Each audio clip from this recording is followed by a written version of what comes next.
நீங்க பாவத்திலிருந்து ஜெபிக்கிற ஜெபம் பரலோகத்துக்கு போகவே போகாதுங்க.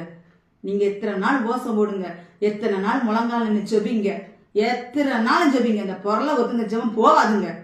உங்க உள்ளம் தூய்மை ஆகாத பட்சத்தில் நீங்க ஏறெடுக்கிற ஜெபம் பரலோகத்துக்குள்ள போகாது. நீங்க என்னமோ மண்டிட்டு போடுங்க, பரலோகத்துக்குள்ள போகாது. பிசாசு வேணா அற்புதம் செய்வான், தேவனுடைய செவி அடைத்து போகும், அடைத்து போகும். கேட்க மாட்டாரு, அவரு ஜெபத்தை கேட்க மாட்டாரு. நீங்க பரிசுத்தமா இருந்து ஜெபம் பண்ணுங்க.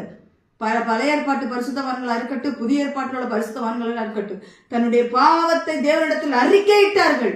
அறிக்கையிட்டதுக்கு பிறகுதான் அவருடைய ஜெபம் கேட்கப்பட்டது. பரிசுத்தமா வாழ்ந்தால் மட்டும்தான் ஜெபம் கேட்கப்படும். அவர் தான் அற்புதம் செய்கிற தேவன்.